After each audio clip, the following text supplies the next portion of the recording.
Good morning. Please stand. Join me for Morning is Broken, number 38.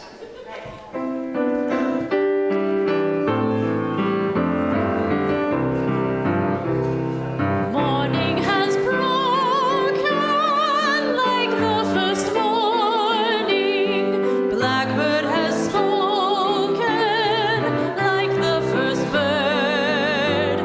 Praise for the singing, praise for the morning, praise for them springing fresh from the word. Sweet the rain's new fall, sunlit from heaven, like the first dew fall on the first grass. Praise for the sweetness of the wet garden, sprung in completeness where God's feet pass. Mine is the sunlight, mine is the morning, born of the one light, Eden someday.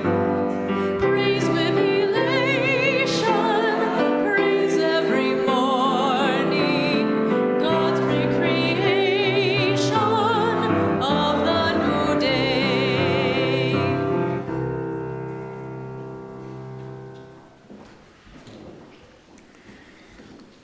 Thank you for that beautiful start to our morning. Madeline, Maura, appreciate it. Welcome everybody to the Unitarian Universalist Church of Spokane, where we join together to create a nourishing, liberal religious home and to champion justice, diversity, and environmental stewardship in our wider world, or as we say in short, to create community, find meaning, and live justly. Welcome to each and every one of you. As always, we embrace all that you bring with you, all of your uniqueness, your beliefs, your background, your lifestyle, your experiences, your differences. This includes those of you who are in the room with us, as well as those of you who are live streaming with us this morning as well, or perhaps this afternoon, wherever you're at in the world. So great to have all of you with us as well. Wanted to make a couple of quick announcements today. One, we're still looking for volunteers to help staff our Pride booth, which is going to be Pride weekend, which is, I think, Saturday and Sunday, the 8th and 9th. Is that correct? Yeah. So there's a sign-up sheet in the back at the table with a colorful flag on it. So if you want to participate in that, we'd much appreciate it. Also, let you know that we're having our church annual meeting on June 19th, which will be, June 9th, which will be 2 weeks from now. And that'll be following this service, so probably about 12:30 we'll get started. We do need a quorum of voters, so if you are a voting member and would please be here for that, it would be much appreciated too, so we can conduct our church business. I also want to recognize that it is Memorial Day today. This is a holiday that began shortly after the Civil War to recognize those who had lost their lives during the war, and over the years has evolved to help us remember others who've passed away, including beloved family members that we go and visit on Memorial Day as well. And I hope that we're remembering all of the people that have been lost in wars, people that are being lost in wars today who may not necessarily be in the military, who deserve to be remembered, so that perhaps one day we'll wake up from the madness of war, make it illegal, and have no more such activity on the earth. But it is important to remember Memorial Day for a lot of reasons. So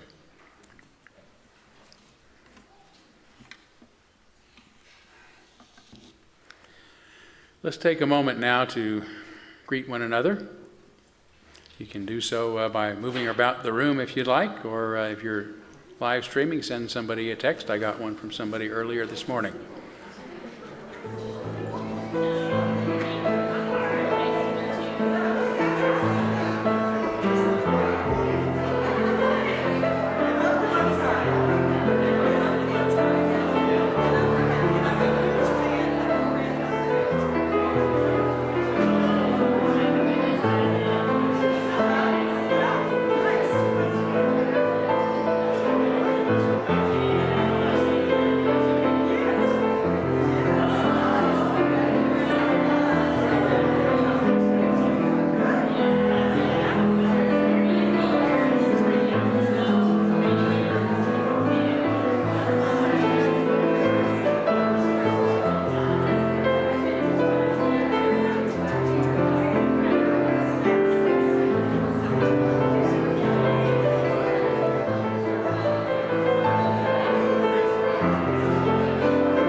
Man, you guys are energized this morning. It must be all those photons out there, huh? Solar power. Well, there'll be more opportunity to visit, as always, during our social hour, so please do stay around for that. But let's move forward now by lighting our chalice, the symbol of our unity and our solidarity, of our openness and our inclusion, of our community and our individual uniqueness. May this small flame be our offering of warmth to those who are cold and alone, and a light to those in darkness. May it be a flame that ignites justice in our world and a beacon of hope to those in need, and may it reflect at least a spark of truth wherever truth has been lost, and cast a healthy shadow of doubt wherever it's been found.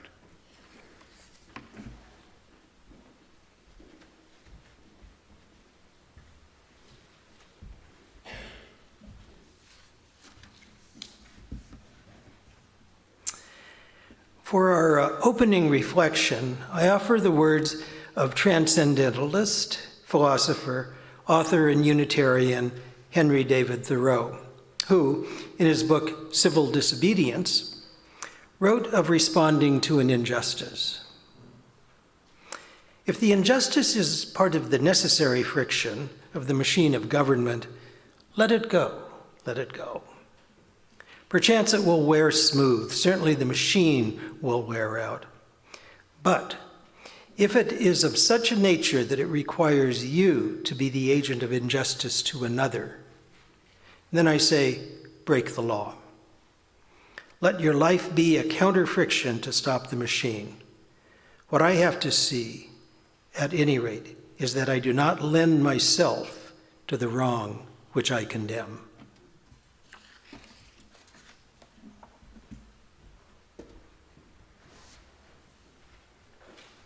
Please stand, join me for What Wondrous Love, number 18.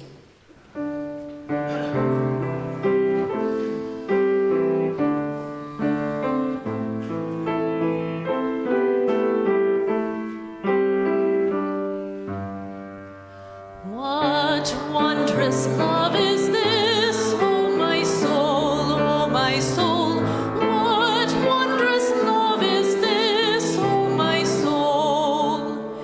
What wondrous love is this that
We'll now kindle our candles of care for those who are most on our hearts and minds this morning.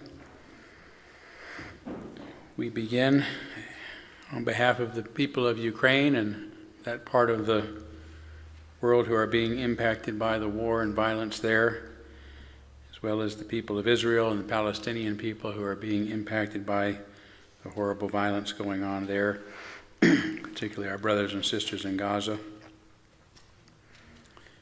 Also want to kindle a candle of care today for all of those millions being impacted by climate change related disasters, be they tornadoes, the mudslides, the coming hurricanes, the fires in Canada.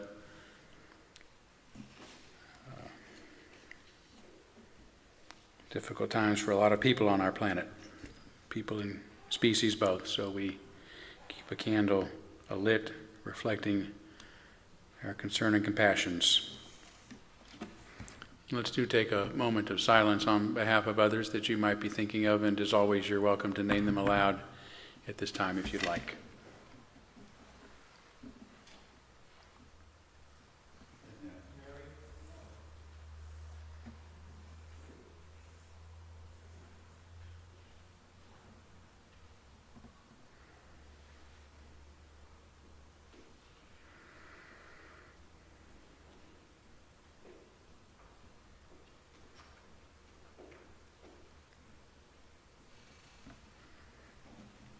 Those named aloud and those embraced in our silence, and all those who are suffering in our world at this hour, we hold in our community with compassion.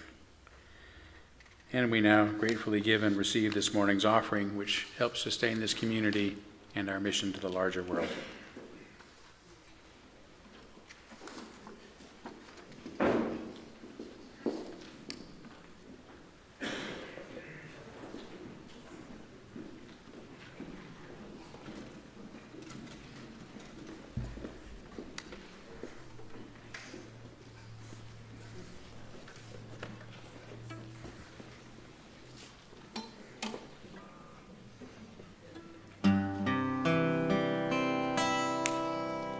Sweet is the day of sacred rest.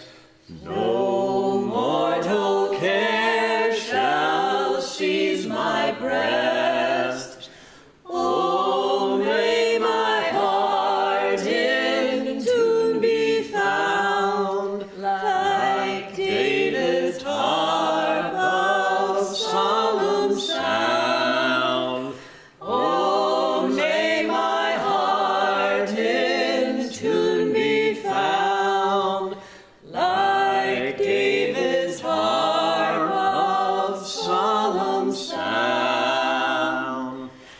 Then shall I share a glorious part, when grace hath well refined my heart, and fresh supplies of joy are shed, like holy oil to cheer my head, and fresh supplies of joy are shed, like holy oil to cheer my head.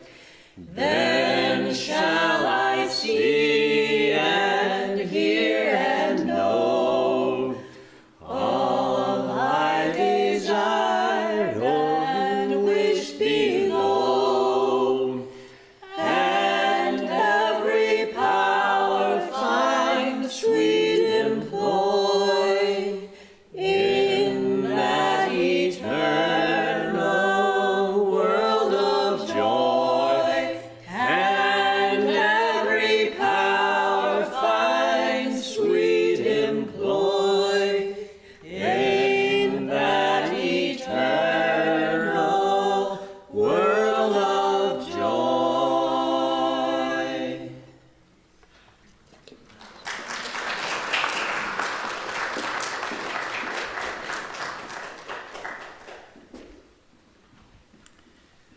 Thank you all so much. It's beautiful.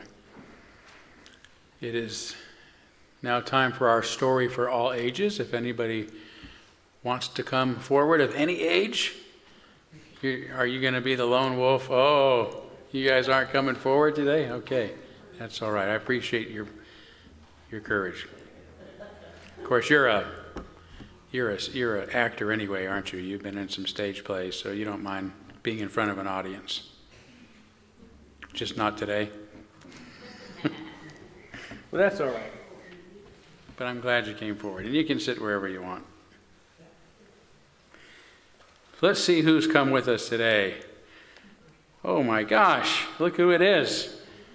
It is Not from Noth. You're back. How's it going, Not? Greetings, Earthlings. Or as we like to say on Noth. Yes, that's right. When you were here just a couple of weeks ago, you told us that everything you do on your planet is the opposite of what we do on ours. Is that still correct? That is correct. We don't go to school until we are old. We let dinner get cold before we eat it. And we drink coffee just before we're dead. Okay, well, that is the opposite of what we do around here mostly. So you also told us that Nothling language is completely meaningless. Yes, on Earth you use words to express meaning. On Noth, words mean nothing. Okay, well, strange as it seems, you also said that you never have any wars on your planet. Is that also true? Since nobody ever says anything meaningful, there are never any disagreements. Okay, well, I noticed that you were once speaking in the past tense. Is that still true? Have things changed on Noth? After visiting your planet, I decided to return to Noth and say something meaningful. What did you say? I told them I like Star Trek better than Star Wars. Understandable. And what was their response? We've been fighting ever since. Oh my gosh. Fighting over a TV show and a movie, that's terrible. So I imagine with your superior technologies, war must be devastating on your planet. We don't have any weapons on Noth. No weapons on Noth. Well, that sounds pretty good. Then how do you fight your wars? We call each other names. I see. That doesn't sound so bad. You should hear some of the names. Just yesterday, I told a Star Wars fan, I see, I don't understand Nothling, but that sounds pretty bad. Well, it's okay, because she answered. Oh, again, I don't know what that means, but it sounds pretty harsh. Yes, another said it was uncalled for. Your mother, you told your mother. Or you and your mother are calling each other names now? Sadly, she has chosen Star Wars over Star Trek, which all sentient beings know is the greatest TV show in the entire galaxy. Okay, I agree, but calling people names just because they like different things it really isn't necessary. It's not? No, it's not. Who's there? All right. I said knock. Okay. Good, because we don't laugh at jokes on Noth. You don't laugh at jokes? No, we cry. Of course, the opposite. Some people cry at my jokes, then I'd laugh. Yes. Well, war is no laughing matter, even if it is a war of just calling people names. People have all sorts of differences, which you're going to have to deal with if you're going to continue having meaningful conversations. Did you just call me a name? No. I think you did. But listen, if you want to say something really meaningful, I think you should go back to your planet and you should tell your people there's no sense calling each other names over differences of opinion. There's quite enough room in the galaxy for people who love Star Trek and Star Wars, not really, as well as lots of other differences. Well, since you put it that way, I'd like to take back what I just said. What did you just say? Okay, it's okay, I think. I wasn't offended.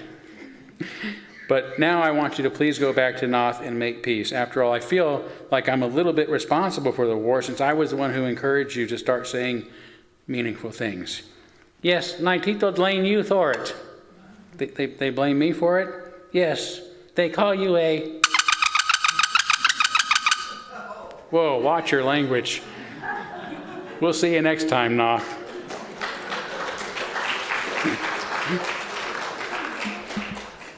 Thank you.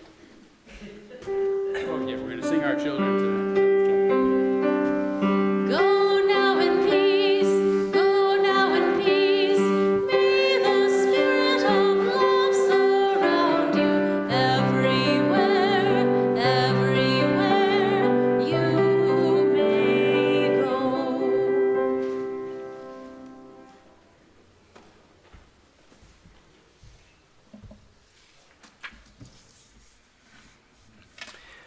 For today's meditation, I invite you into a state of repose. Make yourself comfortable. Close your eyes if you like, and breathe slowly, deeply, and mindfully. Reflect on the words of Baptist minister, political philosopher, and civil rights activist Martin Luther King Jr. An individual who breaks the law that conscience tells him is unjust, and who willingly accepts the penalty of imprisonment in order to arouse the conscience of the community over its injustice, is in reality expressing the highest respect for the law.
Oh, you never get the memo, and you never can rehearse.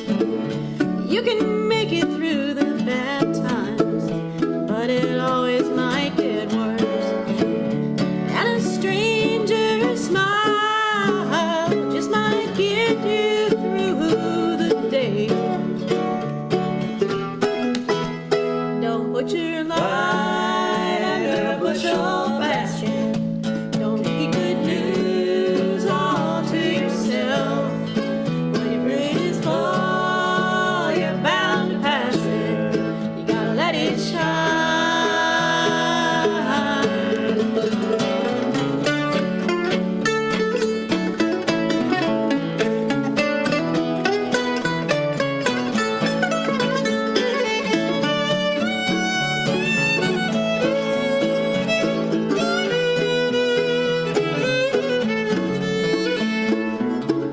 Well, the good things don't come easy. This world ain't quite fair. Nobody gets the same thing. Everybody gets a share. And the share that we get might just leave us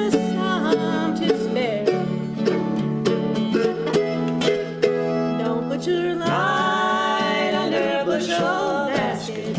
Don't keep good news all to yourself. When your plate is full, you're about to pass it. Gotta let it shine.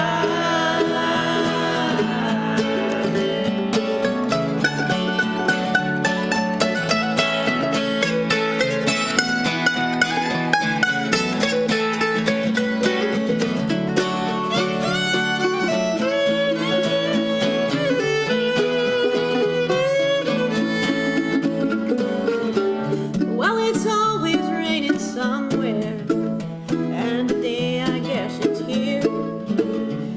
You never get to know just when the skies are clear. And the sun that we need, we must find it in ourselves.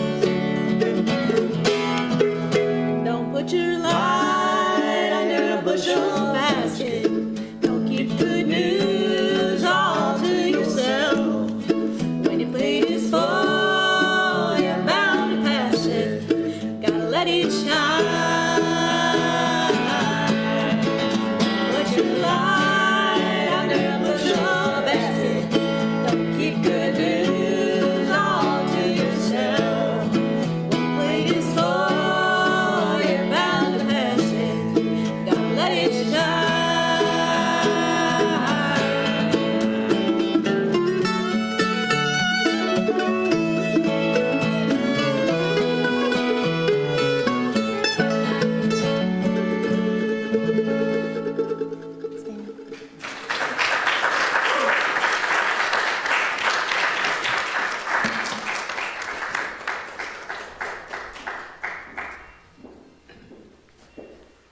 Thank you all so much. That's just incredible talent today. We really appreciate you being here and sharing it with us. And a good companion to my sermon, Crimes of Compassion, because I think this is really a sermon about the pressures to keep our light under the bushel that society often places upon us. So an important message in song as well. For example, most of you know Charlie Chaplin as Hollywood's most beloved and famous silent film star, but the motion picture that caused his career and popularity to take a downturn was a film with sound, The Great Dictator, released in 1940. Troubled by the global rise of militarism and nationalism, Chaplin wanted to make a movie poking fun of Adolf Hitler by turning him into a joke. But making such a comedy in the midst of a world war was discouraged by some and risky for Chaplin. Nevertheless, the Hitler look-alike moved forward with the project, later explaining, "I was determined to go ahead, for Hitler must be laughed at." The Great Dictator was an unprecedented box office hit and went on to receive 5 Academy Award nominations, including for Best Picture and Best Actor. U.S. President Franklin Delano Roosevelt and British Prime Minister Winston Churchill both loved the film, but it also led audience to take a different view of Chaplin, who, for the first time, used this medium and his fame to express his own political opinions, which were made clear in his very personal and serious speech at the movie's end. And I'm going to present it here in its entirety. "I'm sorry. I don't want to be an emperor. That's not my business. I don't want to rule or conquer anyone. I should like to help everyone if possible. Jew, Gentile, black man, white. We all want to help one another. Human beings are like that. We want to live by each other's happiness, not by each other's misery. We don't want to hate and despise one another. In this world there is room for everyone. And the good earth is rich and can provide for everyone. The way of life can be free and beautiful, but we have lost the way. Greed has poisoned men's souls, has barricaded the world with hate, has goose-stepped us into misery and bloodshed. We've developed speed, but we've shut ourselves in. Machinery that gives abundance has left us with want. Our knowledge has made us cynical, our cleverness hard and unkind. We think too much and feel too little. More than machinery, we need humanity. More than cleverness, we need kindness and gentleness. Without these qualities, life will be violent and all will be lost. The airplane and the radio have brought us all closer together. The very nature of these inventions cries out for the goodness in men, cries out for universal brotherhood, for the unity of us all. Even now, my voice is reaching millions throughout the world, millions of despairing men, women, and little children, victims of a system that makes men torture and imprison innocent people. To those who can hear me, I say, do not despair. The misery that is now upon us is but the passing of greed, the bitterness of men who fear the way of human progress. The hate of men will pass, the dictators die, and the power they took from the people will return to the people.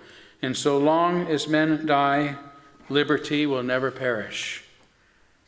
Soldiers, don't give yourselves to brutes, men who despise you, enslave you, who regiment your lives, tell you what to do, what to think, and what to feel, who drill you, diet you, treat you like cattle, use you as cannon fodder. Don't give yourselves to these unnatural men with machine minds and machine hearts. You are not machines. You are not cattle. You are men. You have the love of humanity in your hearts. You, the people, have the power to make this life free and beautiful and to make life a wonderful adventure. Then, in the name of democracy, let us use that power. Let us all unite. Let us fight for a new world, a decent world that will give men a chance to work, that will give youth a future and old age a security. By the promise of these things, brutes have risen to power, but they lie. They do not fulfill that promise. They never will. Dictators free themselves, but they enslave the people. Now let us fight to fulfill that promise. Let us fight to free the world, to do away with national barriers, to do away with greed, with hate and intolerance. Let us fight for a world of reason, a world where science and progress will lead to all men's happiness. Soldiers, in the name of democracy, let us all unite.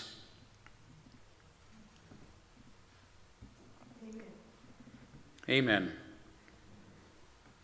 And with these words, the great dictator showed that the world that its impish, innocent, comedic, entertaining little tramp had grown up to become a man with ideas and values of his own. Despite its box office success, Chaplin may have been better off had he simply remained silent. He was known for his silence, appreciated for his silence, loved for his silence, but everything began to change once he began to speak aloud. Although McCarthyism hadn't quite yet arisen, FBI Director J. Edgar Hoover was troubled by Chaplin's political positions and used the FBI to take advantage of some of the star's personal problems to publicly smear his reputation, including indicting him with crimes in a case with so little evidence that it was eventually thrown out of court. Despite the damage to his reputation, Chaplin went on to make other films that also expressed his political views, including his opposition to capitalism and the proliferation of nuclear weapons, which he called the most horrible invention of mankind. These sentiments were made clear in his 1947 film, Monsieur Verdot, which drew boos at its premiere and was later boycotted. It's horrible, to call for peace and non-destruction. What a terrible thing. Boo! We can't show that movie.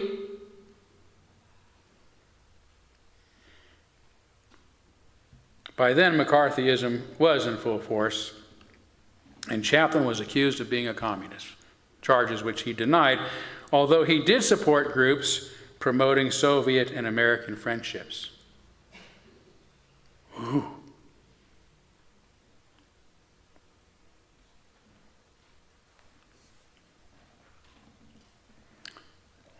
Though he was never brought up before the House Un-American Activities Committee, the FBI considered him, in its own report, documented report, a threat to national security, and wanted him deported from the U.S., given that he was officially a British citizen. The government's attempt to do so failed, but in 1950, after Chaplin and his family were on a trip to Europe, his re-entry permit was denied. His films were shunned. He became a pariah in the U.S. and would not return again for over 20 years in his 80s, when, with much trepidation, he was invited to receive a Special Academy Award. He was for a long time nearly erased from American culture and exiled from its society because he tried inspiring us to be our best by loving all of humanity, having an economy that works for everybody, and ending the threat of nuclear holocaust. What a devil he was. No wonder the government went after him. And there have been and are many Charlie Chaplins in the world. And since I've spoken so long about his saga, let's just use him as a placeholder for all those who have been similarly persecuted, exiled, and maligned for opposing authoritarianism and cruelty in the name of tolerance and compassion for all people everywhere. The dominant religion in our culture, Christianity, is supposed to be based on the idea that God is love and that we must, as Jesus said, love one another. Yet how much opposition there is toward those who truly promote such love, by which I mean promoting human welfare and individual flourishing and freedom. Opposition towards those who, like Chaplin, call upon us to fight to free the world, to do away with national barriers, to do away with greed, with hate and intolerance. You know those the authorities call threats to our national security. Like Jesus, who was himself executed by the Roman authorities for his subversive teachings about universal love and nonviolence.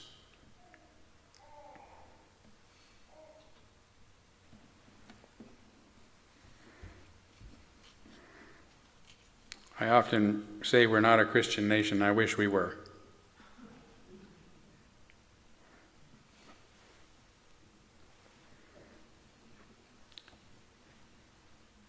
Too many are ready to demonize and belittle those who call for genuine love and compassion.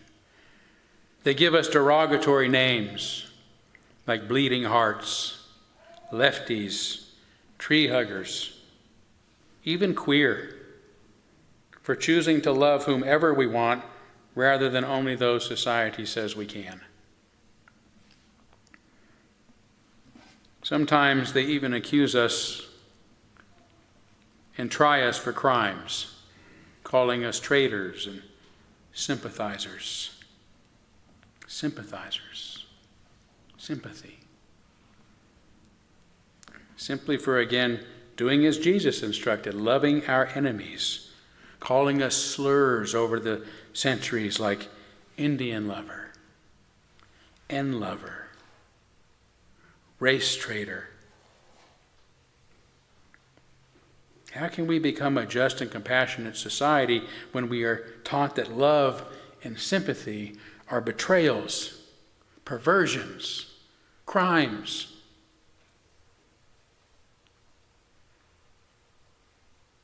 How, when we are so ready to forcibly remove those protesting violence against others from their own campuses, or worse, to turn dogs and fire hoses and guns on them, can we call ours a Christian nation or any other kind of moral or loving nation at all?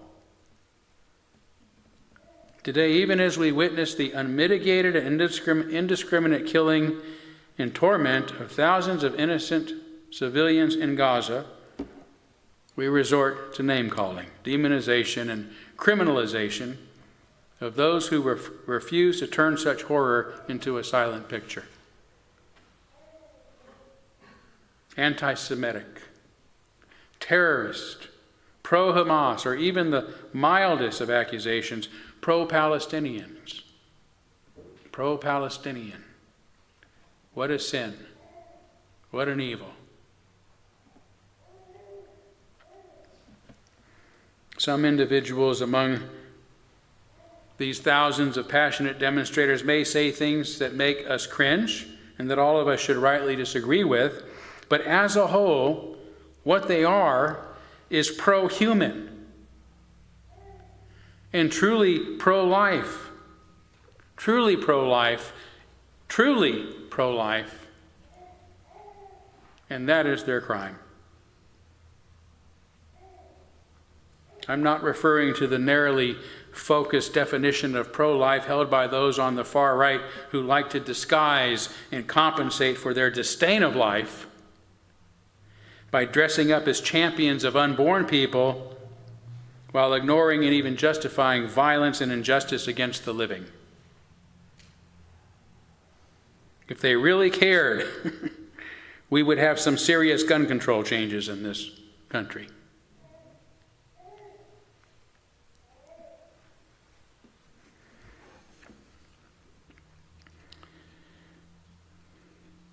I'm referring to those who are willing to risk their own lives and livelihoods, begging and pleading for the lives and well-being of others, even those who the status quo forbids us to love, those they swear are our enemies. God forbid that any of us should dare again, as Jesus instructed, to actually love our enemies.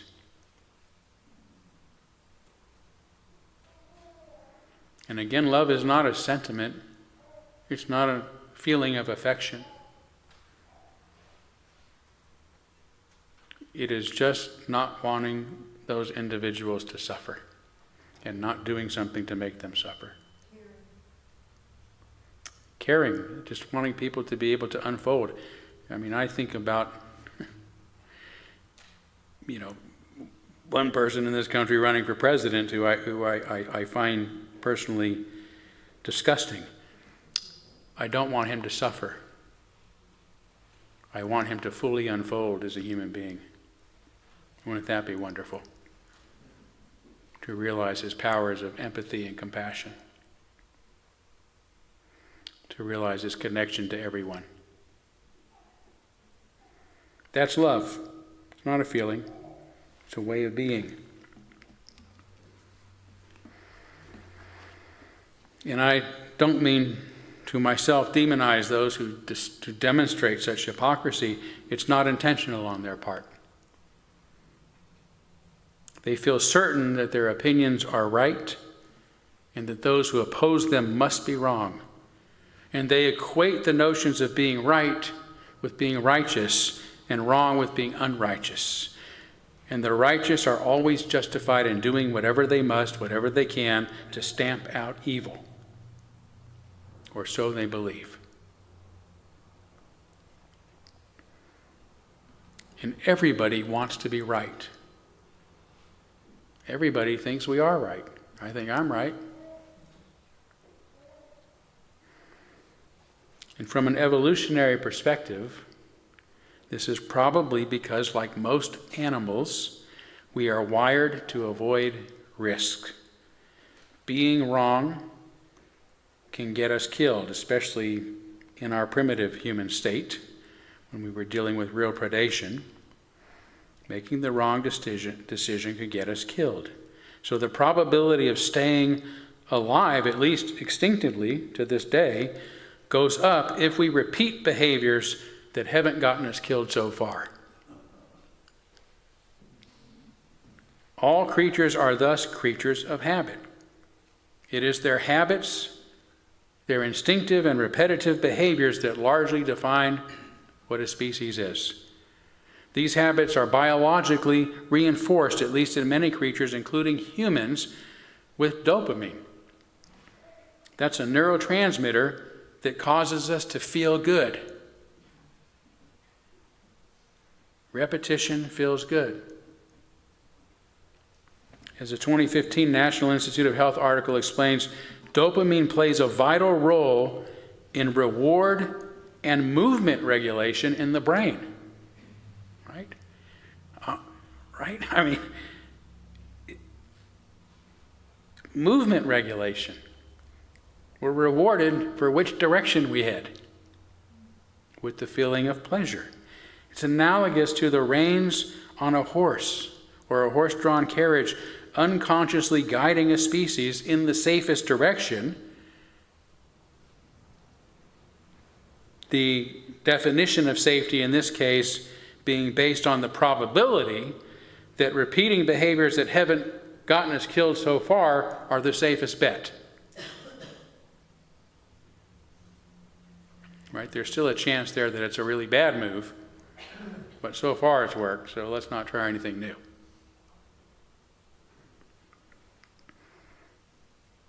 From the standpoint of inductive reasoning based on probabilities, this is a pretty good strategy, until it isn't. In the long run, however, repetition may be the very thing that gets an organism killed. Where I place a mousetrap, for example, is predicated upon a mouse's predictable behavior. I know where and what time it's going to show up. That's where I set the trap.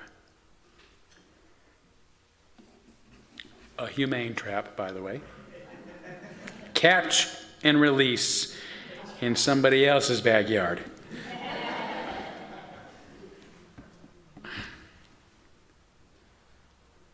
Today, our entire planet is in peril because of our species' repetitive behavior. We've known for more than a century about the greenhouse gas effect, but too many of us, particularly conservatives, are hyper-resistant to changing our ways. They actually fear changing themselves more than the disastrous planetary changes happening right before their eyes. This is so because changing our ways doesn't feel good. It feels dangerous. Doing something different feels scary. We're not getting that dopamine rush when we think about changing our ways. Even if reason and evidence tell us we're wrong, that our habits have become the real danger, the reins guiding us keep pulling us in that same old direction. Right, not left. We're compelled to keep repeating ourselves, no matter what, the entire time feeling that we are absolutely right and therefore righteous. Our species, dumb as it often continues to behave, is also highly intelligent. We have thoughts as well as instincts. We can reflect rather than simply reflex. We can take hold of the reins for ourselves and consider the best course of action, rather than being driven by irrational fears and habitual behaviors.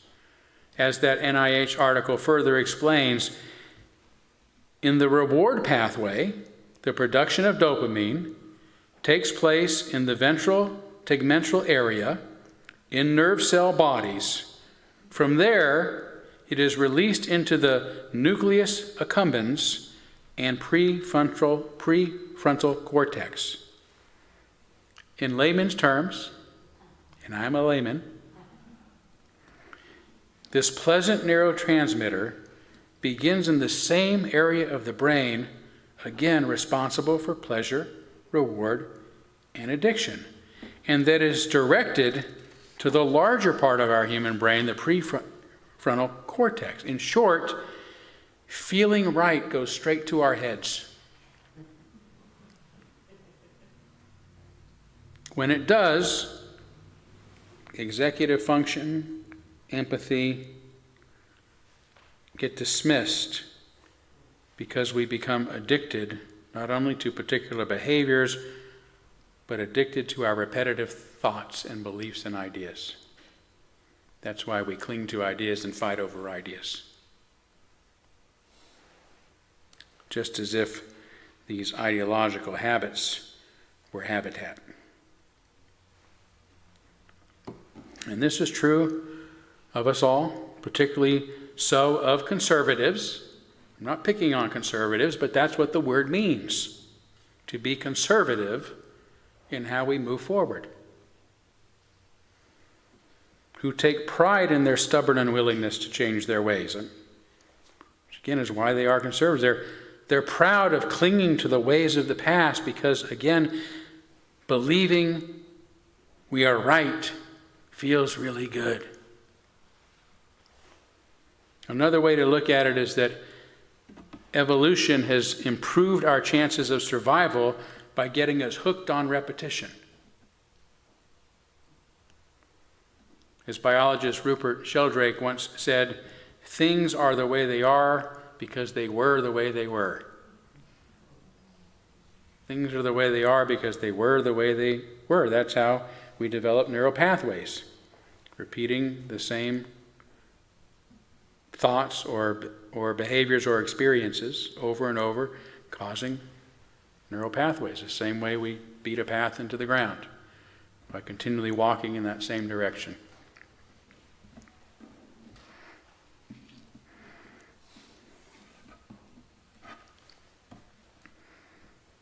So we're addicted to repetitive behaviors as a thinking species, to repetitive ideas. And like any addict, we cling with ferocity to those behaviors and ideas that will give us our next dopamine rush,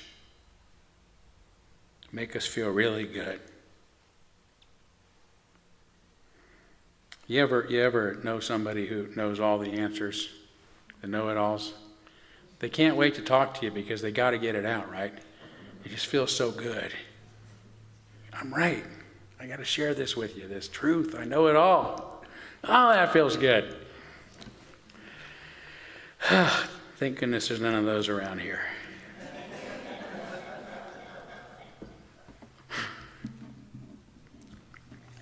When this is the case, unconscious and instinctive forces are pulling the reins, even though we think that we are in charge, right? We don't get these unconscious forces motivating us.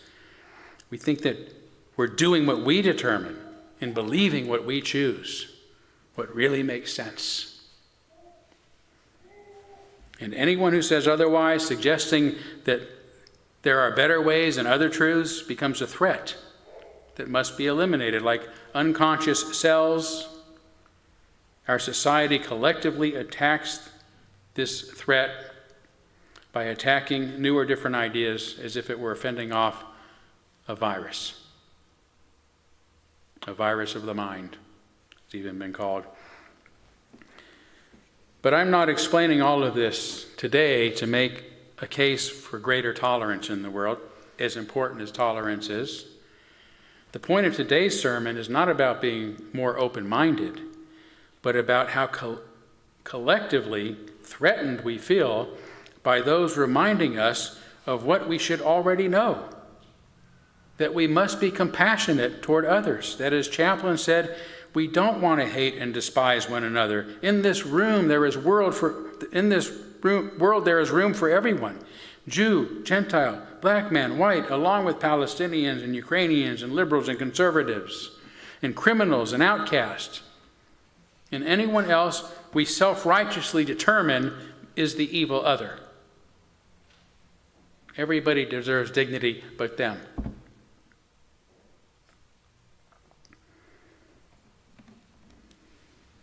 The point I'm making today is that throughout human history, society has habitually demonized those calling for compassion. It's not just a difference of opinion. People calling on us to be kind to one another are being demonized. This has happened again because we fear going in new directions, even with our thoughts. And because of our own addictive neurochemistry that causes certainty and self-righteousness to feel really good. Today, Charlie Chaplin is an example of all those who, like him, were maligned and persecuted for calling upon society to do the right thing. But how do we know what the right thing is?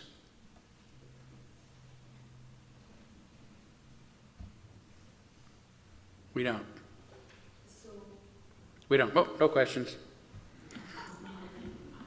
I mean, you can have questions, but I'm not going to answer them right now.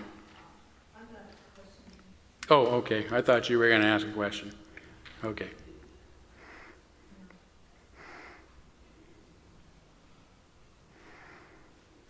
I mean, it's okay to ask questions, but just not while I'm in the middle of it here.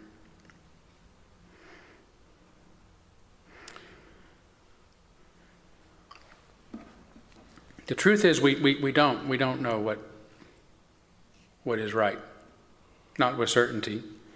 Morality is a very complicated and controversial subject that even ethicists disagree on. It's a perennial problem, which means it can't be answered. Yet this cannot mean it should be based upon our instincts and emotions, not upon our neurochemistry, our whims, nor on our denial of the dignity of those who don't look or act or think like we do. We must learn about and consider the field of ethics and determine in advance of any situation what shall be our moral guide.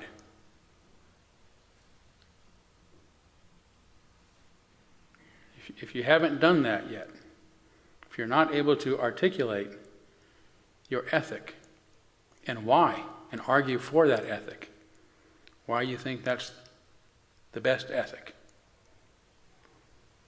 get on it.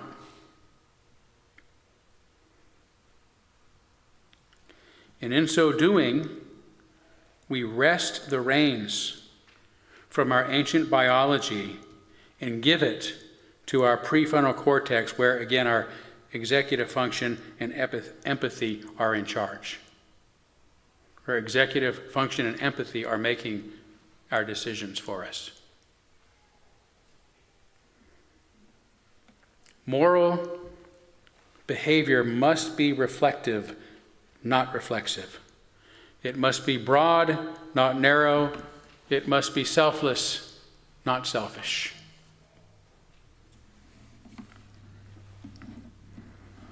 Isn't it interesting how when we believe we're righteous,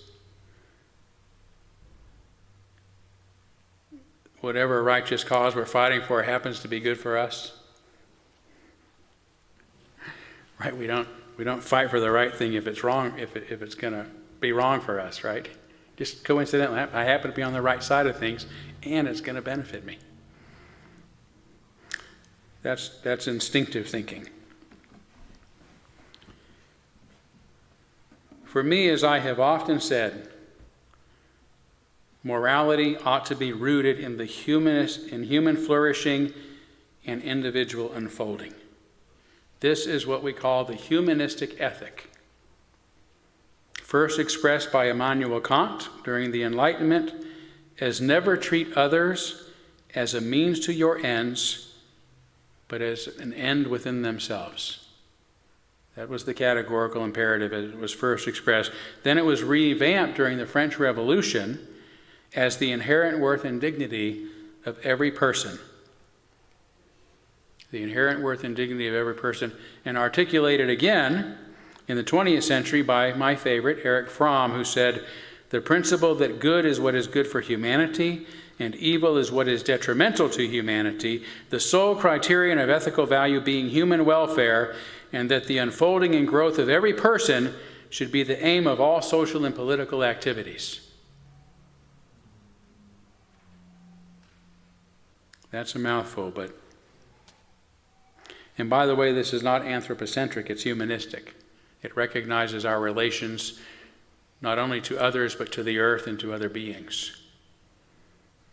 We don't exist in a vacuum, and we can't be well in a vacuum, and we can't have fully unfolded if we don't have empathy. If we're a malignant narcissist, like some people running for office, we have not fully unfolded.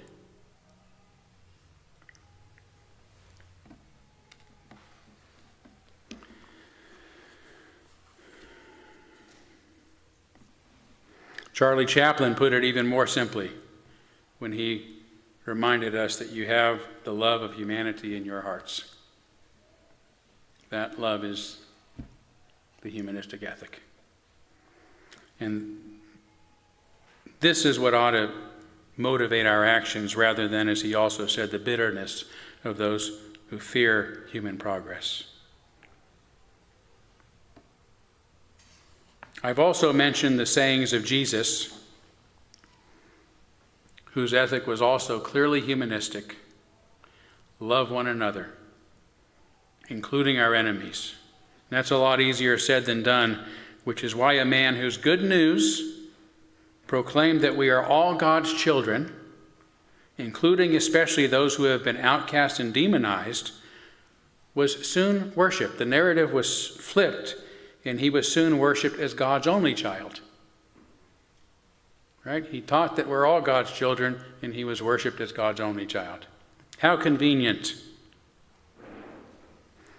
By claiming only one person has such distinction, or one religion, or one nation, or one political party, people gain the excuse to disdain and disregard the dignity and even lives of all who are not among the elect.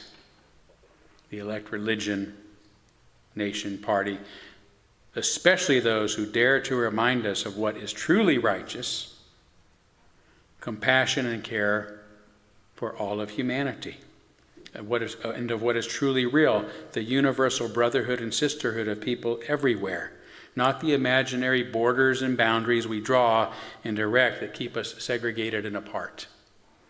Those are not real. Our DNA and our genetical connection is. It's a physical reality. As the great Sufi poet Rumi once said, out beyond ideas of wrong-doing and right-doing, there is a field. I'll meet you there. When the soul lies down in that grass, the world is too full to talk about. Ideas, language, even the phrase each other doesn't make sense. I believe that this field has a name. It's called love and compassion for one another. Not only is it a place where we can meet, it is the only place where we can meet. Thank you.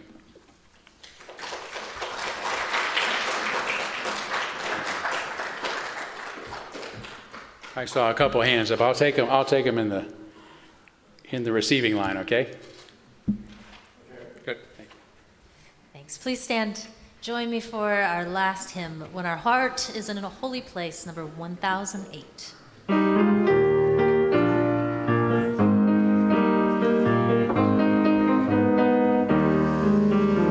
When our heart is in a holy place, when our heart is in a holy place, we are blessed with love and amazing grace. When our heart is in a holy place, when we trust the wisdom in each of us, every color, every creed and kind, and we see our faces in each other's eyes, then our heart is in a holy place.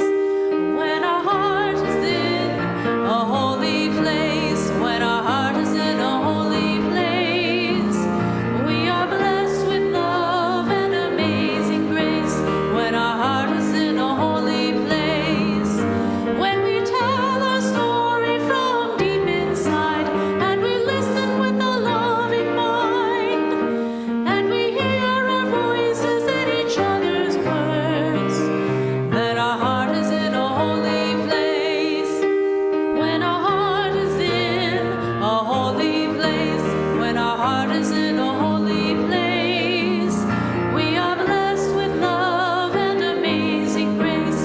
When our heart is in a holy place, when we share the silence of sacred space, and the God of our hearts stirs within, and we feel the power of each other's faith, then our heart is in a holy place.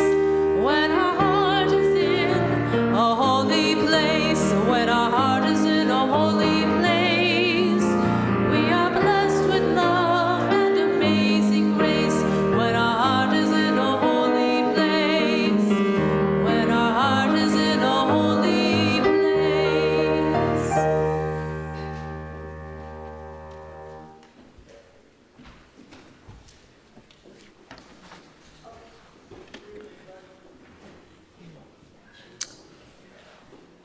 For our benediction, I offer the words of civil rights leader and American politician John Lewis.